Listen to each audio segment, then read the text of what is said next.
Hello friends, welcome to this new video. आज की इस पर्टिकुलर वीडियो में हम डिस्कस करने वाले हैं एक और वेस्टर्न पॉलिटिकल थिंकर को जिसका नाम है एरिस्टोटल। तो इस वीडियो में हम पर्टिकुलर जो एरिस्टोटल हैं उनके ऊपर पूरा एक वीडियो बनाऊंगी जिसमें हम सारी जो एरिस्टोटल की वीडियोस हैं एरिस्टोटल की जितनी भी थ्योरीज हैं उनको कवर करेंगे। तो चलिए बिना टाइम वेस्ट किए वीडियो को स्टार्ट करते हैं। सबसे पहले अगर हम एरिस्टोटल की बात करें तो एरिस्टोटल जो थे एक बहुत ही बड़े वेस्टर्न पॉलिटिकल थिंकर थे। इनका जो बर्थ था वो 348 बीसी और इनका जो डेथ है 322 बीसी में हुआ था। अगर हम इनकी बात करें तो एरिस्टोटल जो है इनको एक greatest disciple as well as the greatest critic of Plato माना जाता है। ठीक है, अगर आप प्लेटो के बारे में नहीं जानते हो तो मैंने प्लेटो में भी एक वीडियो बना रखी है, तो आप जाके वहाँ पे प्लेटो को पूरा कवर कर सकते हैं। तो आप वहाँ से प्लेटो को इजीली कवर कर सकते हैं। यहाँ पे हम पढ़ेंगे एरिस्टोटल। तो जो प्लेटो थे ना, बेसिकली जो प्लेटो थे वो कौन थे? प्लेटो जो थे एरिस्टोटल के टीचर थे। ठीक है, एरिस्टोटल के टीचर थे प्लेटो, जिनसे एरिस्टोटल पढ़ा करते थे। तो प्लेटो ने बहुत ज़्यादा थ्योरीज दी अपनी, जिसको अब प्लेटो जो एरिस्टोटल है वो कहीं कहीं पे क्रिटिसाइज करते हैं। इसीलिए इनको जो है greatest disciple and greatest critic of Plato माना जाता है। ठीक है, जो एरिस्टोटल थे उनको फादर ऑफ पॉलिटिकल साइंस भी बोला जाता है। सबसे पहले आएंगे डायरेक्ट एक जो मेजर थ्योरी है एरिस्टोटल की, वो है Aristotle theory of the state. Aristotle की जो थ्योरी ऑफ स्टेट है ये बहुत ही ज़्यादा इंपॉर्टेंट है। यहाँ पे एरिस्टोटल ने एक बहुत ही ज़्यादा जो है फेमस स्टेटमेंट भी दिया। तो एरिस्टोटल ने एक बहुत ही फेमस स्टेटमेंट दिया है जिसको बहुत ही लोग पढ़ते हैं। Man is by nature a political animal. Aristotle कहते हैं मैन जो है वो नेचर से ही एक पॉलिटिकल एनिमल है। वेरी वेरी फेमस स्टेटमेंट है। तो इसमें एरिस्टोटल क्या बताना चाह रहे हैं इस स्टेटमेंट में? इस स्टेटमेंट में एरिस्टोटल बेसिकली जो है एक मैन को बताते हैं कि मैन पॉलिटिकल, यानी कि इस स्टेटमेंट में एरिस्टोटल एक स्टेट के ऊपर एक स्टेट की इंपॉर्टेंस हमें बताना चाह रहे हैं। किसकी इंपॉर्टेंस?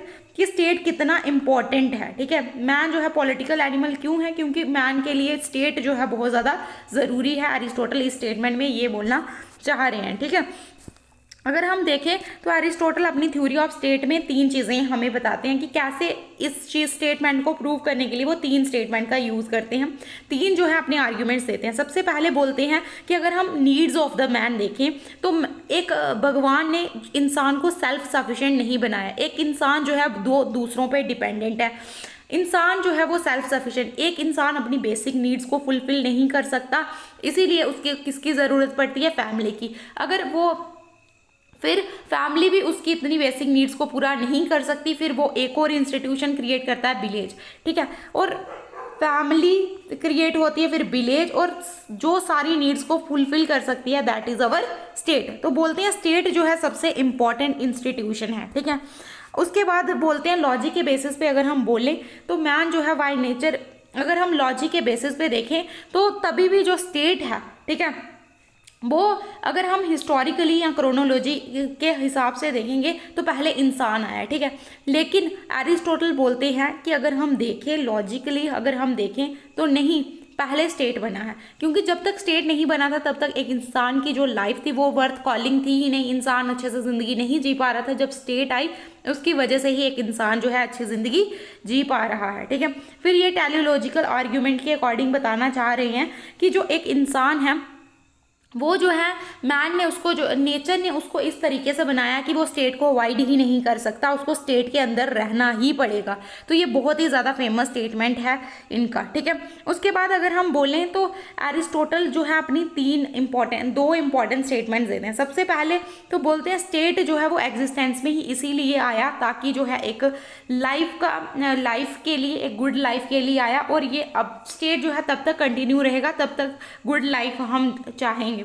और ये भी बोलते हैं कि अगर एक पर्सन जो है इतना ज़्यादा उसके लिए स्टेट इंपॉर्टेंट है कि वो बिना किसी स्टेट के नहीं रह सकता। अगर कोई इंसान बिना स्टेट के रहता भी है तो जहाँ वो इंसान हो ही नहीं सकता, जहाँ तो वो भगवान है या तो वो बीस्ट है, यानी कि या तो कोई शैतान है। ठीक है, एक इंसान तो नहीं रह सकता।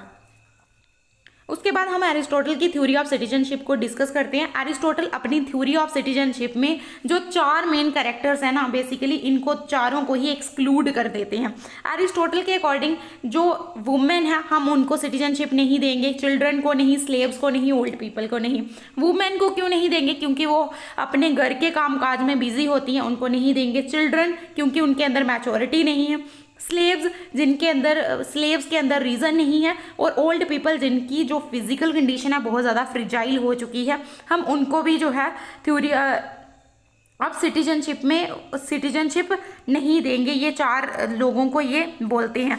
अब ये सिटीजनशिप अपनी थ्योरी में किसको देते हैं? अपनी थ्योरी में ये सिटीजनशिप देते हैं Greek male belonging to property class, यानी कि वो लोग ही सिटीजन के हकदार होंगे, वही लोग जो है स्टेट के अफेयर्स में पार्टिसिपेट कर सकते हैं, जिनके पास जो तो एक ग्रीक के होने चाहिए या मेल होने चाहिए, उसके साथ साथ उनके पास प्रॉपर्टी होनी चाहिए, राइट। तो ये बोलना है। तो एरिस्टोटल की इस थ्योरी को बहुत से लोगों ने क्रिटिसाइज भी किया है। बहुत से लोग बोलते हैं ये थ्योरी बिल्कुल भी डेमोक्रेटिक और डिजायरेबल नहीं है, यहाँ पे जो वुमेन है उनके साथ डिस्क्रिमिनेशन किया जा रहा है। तो इसी तरीके से इसकी थ्योरी जो ये थ्योरी ऑफ सिटीजनशिप है एरिस्टोटल की बहुत ज़्यादा क्रिटिसाइज की गई है। उसके बाद अगर हम देखेंगे तो एरिस्टोटल की जो थ्योरी ऑफ स्लेवरी है, ठीक है, वेरी वेरी इंपॉर्टेंट। अगर हम देखेंगे इनका जो फेमस कोट है, बोलते हैं ये स्लेवरी जो है एक नेचुरल है और डिजायरेबल है। अब देखो एरिस्टोटल जो है एक कहाँ रहते थे? एरिस्टोटल ग्रीस में रहते थे। वहाँ पे हमें 2 तरीके के जो इंस्टीट्यूशंस देखने को मिलते हैं। वहाँ पे स्लेवरी प्रैक्टिस की जाती थी और वहाँ पे 2 तरीके के स्लेव्स थे। एक नेचुरल स्लेव्स हुआ करते थे, दूसरे स्लेव बाय लॉ, ठीक है। जो वॉर में लोग हारे हैं उनको स्लेव बना के रख दिया गया है। दूसरे तो नेचर से ही स्लेव्स हैं, ठीक है। तो एरिस्टोटल अपनी थ्योरी किन पे देते हैं? एरिस्टोटल अपनी थ्योरी देते हैं नेचुरल स्लेव्स पे, ठीक है। अब जो ये नेचुरल स्लेव्स पे जो थ्योरी देते हैं, इनके अकॉर्डिंग एक भगवान ने जो है जो स्लेव बाय नेचर है, भगवान ने 2 तरीके के पर्सन बनाए, यानी कि नेचर ने 2 तरीके के पर्सन बनाए। एक पर्सन वो यहाँ पे मैंने लिखा नहीं है, एक तो वो पर्सन है, ठीक है, 2 तरीके के इंसान हैं। एक तो स्लेव्स हैं, दूसरे कौन से हैं? मास्टर्स, ठीक है, मैं लिख देती हूँ स्लेव्स और मास्टर्स। अब स्लेव्स कौन है? जो नेचर ने स्लेव्स को इस तरीके से बनाया है कि उनके अंदर रीज़न नहीं है, और मास्टर्स वो लोग हैं जिनके अंदर रीज़न है, जिनके अंदर तर्क करने की क्षमता है। अब जो मास्टर्स हैं वो क्या कर सकते हैं? ये ज़्यादा देर तक जो है रीज़न करने की पावर है, तो ये अच्छे से सोच सकते हैं, अच्छे से एक सोसाइटी को चला सकते हैं। लेकिन वहीं पे ये बोलते हैं कि स्लेव्स जो हैं एक ऐसे पर्सन्स हैं जिनके अंदर ना ही मैच्योरिटी है, ना ही इनके अंदर रीज़न की शक्ति है, ना ही इनके अंदर कॉरेज है, ठीक है। तो इनके अकॉर्डिंग बेसिकली इनका ये मेन पर्पस था कि नेचर ने 2 तरीके के लोग बनाए हुए हैं, एक तो स्लेव बाय नेचर, दूसरे तो मास्टर्स हैं। स्लेव वो हैं जो ज़्यादा देर के लिए फिजिकल वर्क कर सकते हैं और बहुत ही ज़्यादा इंपॉर्टेंट है, और दूसरे वो लोग बनाए हैं जो मेंटली स्ट्रॉन्ग है, जिनको हम बोल सकते हैं मास्टर्स बाय स्लेव। तो ये इनकी थ्योरी ऑफ स्लेवरी थी, जिनको अगेन बहुत से लोगों ने क्रिटिसाइज़ किया, बोला कि इसमें कोई तर्क, यहाँ पर ये जो थ्योरी ऑफ स्लेवरी है ये भी कहीं ना कहीं जो है जो एक स्लेवरी को वो कर रही है, प्रमोट कर रही है, जबकि इसमें कोई डेमोक्रेटिक फैक्टर ही नहीं है, ठीक है, इक्वालिटी नाम की कोई चीज़ नहीं है। अब उसके बाद चलते हैं नेक्स्ट पे।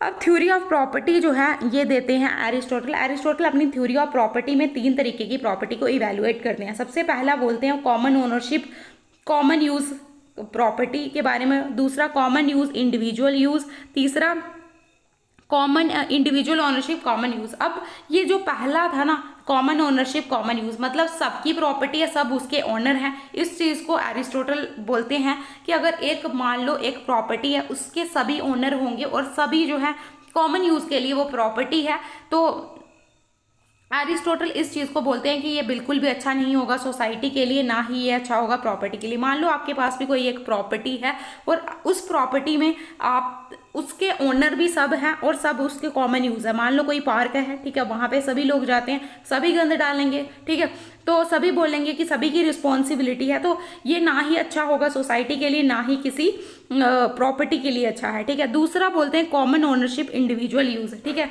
कॉमन ओनरशिप होगी लेकिन एक ही इंडिविजुअल, मान लो एक पार्क है, वहाँ पे सभी उसके ओनर हैं, लेकिन एक ही इंडिविजुअल को वहाँ पे सफाई करनी पड़ रही है। तो ये कहीं ना कहीं क्या होगा, उस इंडिविजुअल का बहुत ज़्यादा एक्सप्लॉयटेशन हो जाएगा वहाँ पे।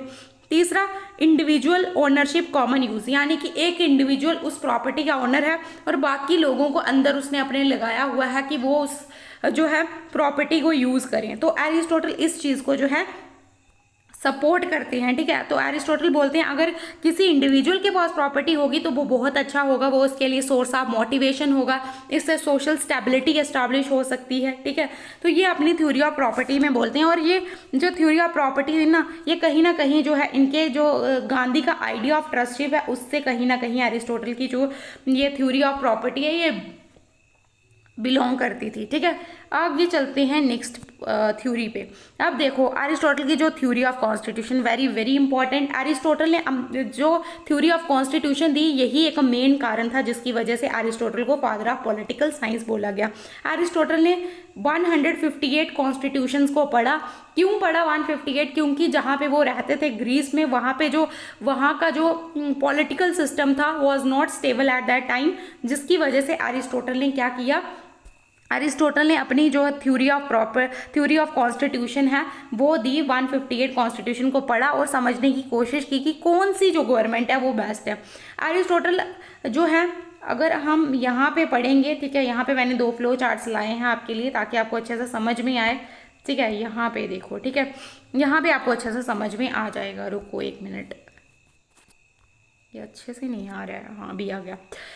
सबसे पहले एरिस्टोटल ने अपनी थ्योरी ऑफ कॉन्स्टिट्यूशन में बताया हमें कि कितने रूलर्स होंगे, हमें उसके अकॉर्डिंग हम चीज़ कर सकते हैं, जैसे 1 ruler, few ruler, many ruler, ठीक है। उसके अकॉर्डिंग हमें चीज़ें समझ में आएंगी, ठीक है।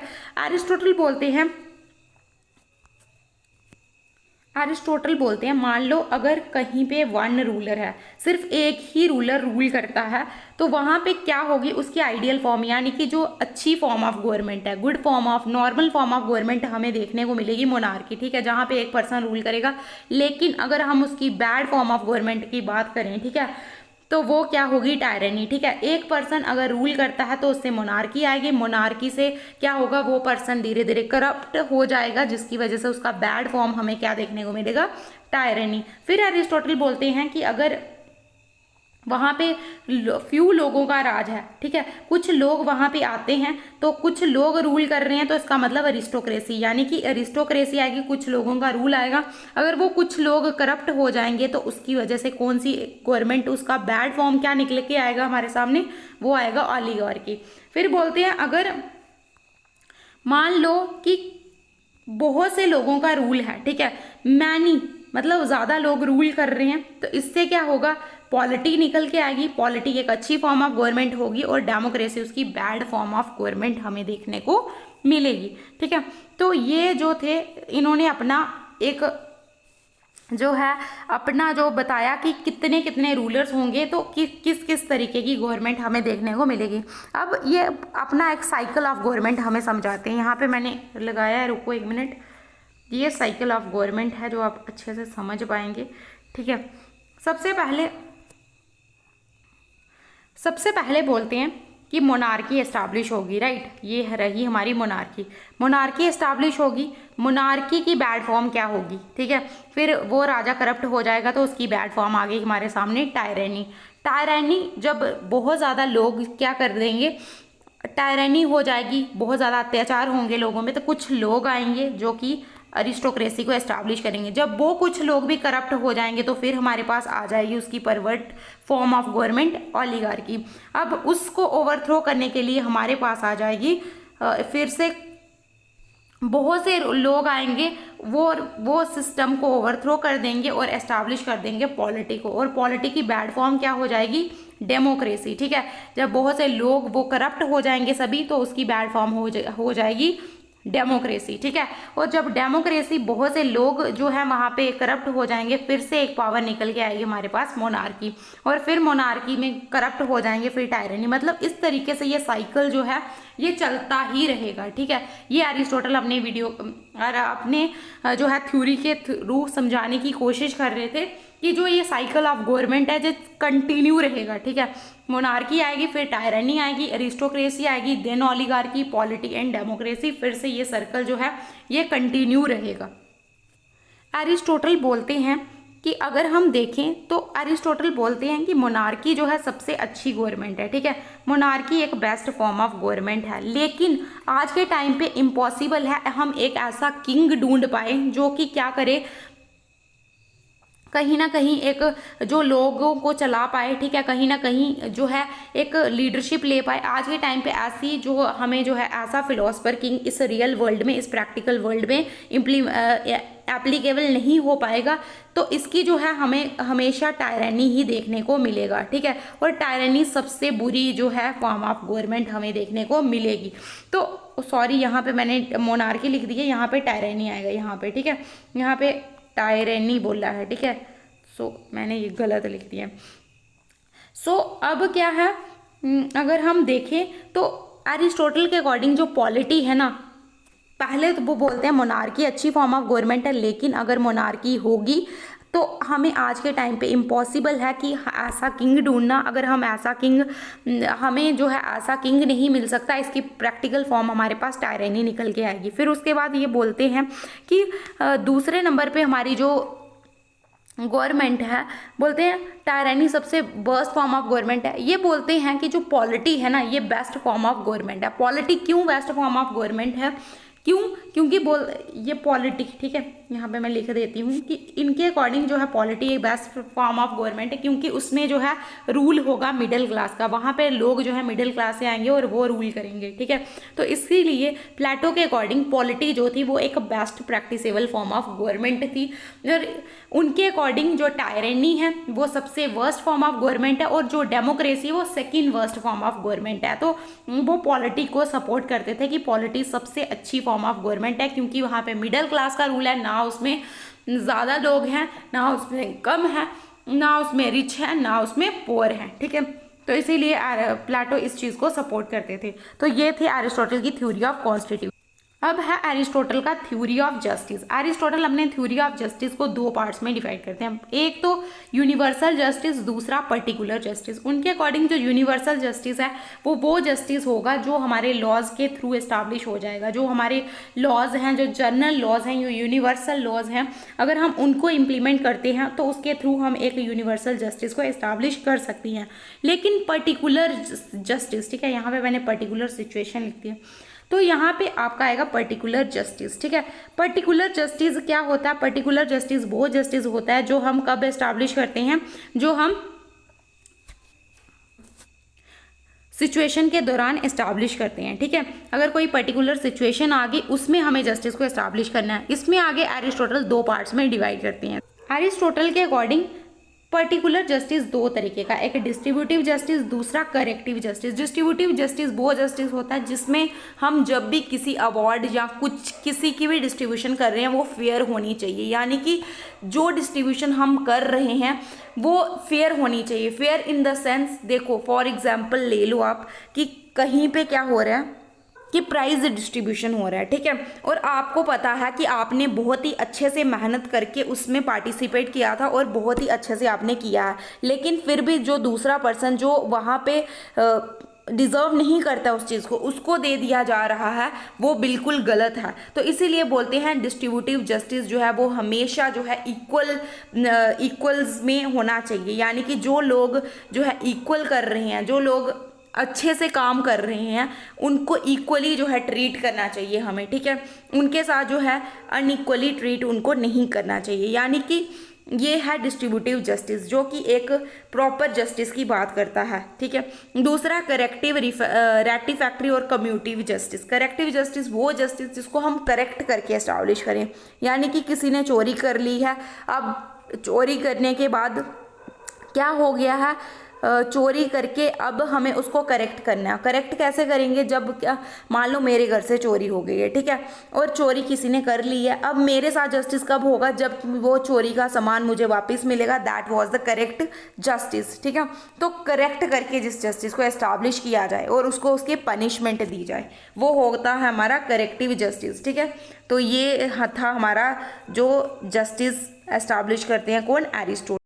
आगे है अरिस्टोटल का theory of revolution. Theory of revolution में अरिस्टोटल जो है एक अपना व्यू देते हैं। एक जनरल सेंस में अगर हम बोलें तो जनरल सेंस में रेवोल्यूशन का मतलब होता है complete overthrow of the system, यानी कि एक सिस्टम अगर पूरी तरीके से कंप्लीट ओवरथ्रो हो जाता है उसको हम बोलते हैं कि ये रेवोल्यूशन है। लेकिन अरिस्टोटल के अकॉर्डिंग एक स्लाइटेस्ट चेंज, एक छोटी सी भी चेंज जो है वो रेवोल्यूशन है। अगर डेमोक्रेसी में थोड़ी सी भी कुछ चेंजेस आ जाए तो अरिस्टोटल बोलेंगे कि वो रेवोल्यूशन है। अब अरिस्टोटल बोलते हैं कि रेवोल्यूशन के बेसिकली दो मेजर कॉजेज होते हैं, एक तो जनरल कॉजेज, दूसरे पर्टिकुलर कॉजेज। ठीक है, सबसे पहले पढ़ते हैं पर्टिकुलर कॉजेज। पर्टिकुलर कॉजेज में हमारे पास तीन तरीके के कॉजेज आ जाते हैं, जैसे मोनार्की, अरिस्टोक्रेसी और डेमोक्रेसी। बोलते हैं मोनार्की में अगर सपोज कर लो, मोनार्की में रेवोल्यूशन कैसे आ जाएगा, फैमिली कॉन्स्पिरेसीज की वजह से। क्योंकि फैमिली के क्या होती है, कभी कभी क्या होता है, फैमिली जो है, जो पर्सन राजा है उसका भाई या उसका कोई भी रिलेटिव क्या करे, थ्रोन को पाने की कोशिश करे। ठीक है, उसको अगर गद्दी चाहिए, उसको अगर सिंहासन पे बैठना है, तो उसकी वजह से भी मोनार्की एस्टैब्लिश, उसकी वजह से भी जो है रेवोल्यूशन आएगा। अरिस्टोक्रेसी और ओलिगार्की की वजह से भी रेवोल्यूशन आ सकते हैं, और इसी तरीके से डेमोक्रेसी में भी रेवोल्यूशन आ सकता है। ठीक है, आगे अरिस्टोटल कुछ जनरल कॉजेज ऑफ रेवोल्यूशन देती हैं। बोलती हैं अगर जनरल कॉजेज क्या है, अगर इनइक्वालिटी होगी, अगर लोगों को पैशन होगा पावर और प्रिविलेजेस का, अगर स्टेट क्या करेगी, उन लोगों को रिवार्ड करेगी जो लोग डिजर्विंग नहीं है, और स्टेट उन लोगों को रिवार्ड नहीं करेगी जो अनडिजर्विंग है, तो इस करप्शन होगा स्टेट में। तो ये कुछ जनरल कॉजेज हैं कि इसकी वजह से स्टेट में रेवोल्यूशन हो सकता है। ठीक है, अगर हम देखें तो एरिस्टोटल ने दो मेन काजेज जो है रेवोल्यूशन के बताए हैं। बोलते हैं अगर इस तरीके के सिचुएशन आ जाएंगे तो स्टेट को क्या मेजर्स लेने चाहिए। ठीक है, स्टेट क्या क्या मेजर्स ले सकती है। सबसे पहले स्टेट को क्या करना है, लोगों के अंदर एक फीलिंग ऑफ पैट्रियटिज्म को जगाना होगा। ठीक है, अगर लोगों के अंदर फीलिंग ऑफ पैट्रियटिज्म होगा तो स्टेट क्या करेगी, लोगों के अंदर अपने देशभक्ति की भावना होगी तो वो रिवॉल्ट नहीं करेंगे। दूसरा, तो स्टेट को जो है वो क्या करना चाहिए, जिनके कारणों की वजह से रेवोल्यूशन हुआ है, स्टेट को उन कारणों को जो है अच्छे से ट्रीट करना कि क्यों रेवोल्यूशन हुआ है और उनको वापस से ठीक करना। तो ये कुछ मेजर जो है सजेस्ट किए जाते हैं एरिस्टोटल के द्वारा। ठीक है, ये है ना, ये जो लास्ट थ्योरी है एरिस्टोटल की, theory of law, which is very important. ठीक है, तो थ्योरी ऑफ लॉ में एक मेजर स्टेटमेंट एरिस्टोटल का निकल के आया है कि law is a reason without passion. इसको समझो, एरिस्टोटल बोलते हैं, सबसे पहले मैं आपको एक इम्पॉर्टेंट चीज़ बताती हूँ। एरिस्टोटल ने बेसिकली ये जो थ्योरी ऑफ लॉ है ये एरिस्टोटल ने क्यों दिया, क्योंकि जो फिलोसोफर किंग है, प्लेटो की जो थ्योरी थी फिलोसोफर किंग की, उसको वो क्रिटिसाइज़ कर रहे थे और बोल रहे थे, उसकी जगह उन्होंने ये थ्योरी ऑफ लॉ दिया। क्योंकि उनके अकॉर्डिंग जो एक लॉ है, कानून है, ठीक है, कानून जो है वो कलेक्टिव विजडम ऑफ एजेस को रिप्रेजेंट करता है। यानी कि अगर एक फिलोसोफर किंग, एक राजा को हम जो है एक बोल दें कि आप इस स्टेट को संभालो, तो उसके अंदर क्या है, उसके अंदर रीज़न भी है और उसके अंदर पैशन भी होगा। लेकिन अगर हम जो एक लॉ है, जो एक कानून हमने किताब में बना के लिख दिया, उसको बहुत से लोगों ने मिलकर बनाया हुआ है, जिसकी वजह से हमें जो है उस लॉ को मानना पड़ेगा। ठीक है, और उस लॉ में क्या है कि एक लॉ जो है वो क्या है, रीज़न है, रीज़न विदाउट पैशन। क्योंकि एक पर्सन में हमेशा पैशन रहेगा। अगर हम एक पर्सन को, एक किंग को बोल देंगे कि वो क्या करे, वो सत्ता को संभाले, तो उसके अंदर हमेशा पैशन रहेगा कि वो कुछ और जो है पावर के लिए उसके अंदर हमेशा पैशन रहेगा। लेकिन अगर हम एक किताब, एक लॉ को मान लें, लॉ को जो है ओबीडियंट करें, तो लॉ कभी भी जो है वो पैशन में बदलेगा नहीं। मतलब लॉ एक ऐसा तर्क है, लॉ के अंदर तर्क तो है क्योंकि उसको बहुत से लोगों ने मिलकर बनाया हुआ है, लेकिन उसके अंदर पैशन नहीं है। वो कभी भी जो है डिक्टेटर में नहीं बदलेगा, कभी भी वो डिक्टेटरशिप में नहीं बदल सकता। इसीलिए एरिस्टोटल बोलते हैं कि लॉ एक ऐसा रीज़न है जो बिना पैशन के है। तो एरिस्टोटल इस चीज़ को सपोर्ट करते हैं क्योंकि एरिस्टोटल के अकॉर्डिंग जो लॉ है वो कहीं ना कहीं जो एग्जीक्यूटिव्स हैं उनके ऊपर लिमिटेशंस लगाता है, उनको अपने हद में रखता है, फिर वो जो है तभी वो कोई गलत काम नहीं करते हैं। तो एग्जीक्यूटिव को भी जो है अकॉर्डिंग टू द लॉ काम करना होता है, वो कभी भी आर्बिट्ररी मैनर में काम नहीं करते हैं। सो ये जो थ्योरी ऑफ लॉ है ये जो है एरिस्टोटल ने बेसिकली इसीलिए दी थी क्योंकि वो जो प्लेटो की थ्योरी ऑफ फिलोसोफर किंग है उसको क्रिटिसाइज कर रहे थे, ठीक है। क्योंकि फिर बाद में क्या हुआ था कि जो प्लेटो है उन्होंने भी इस चीज़ को करेक्ट किया था और उन्होंने जो है अपनी बुक द लॉ में इस चीज़ को करेक्ट किया है, ठीक है। तो ये था आज का सारा वीडियो एनालिसिस। आई होप आपको वीडियो पसंद आई है। अगर वीडियो पसंद आई है please like share and subscribe. Meet you in the next video. Till then bye bye.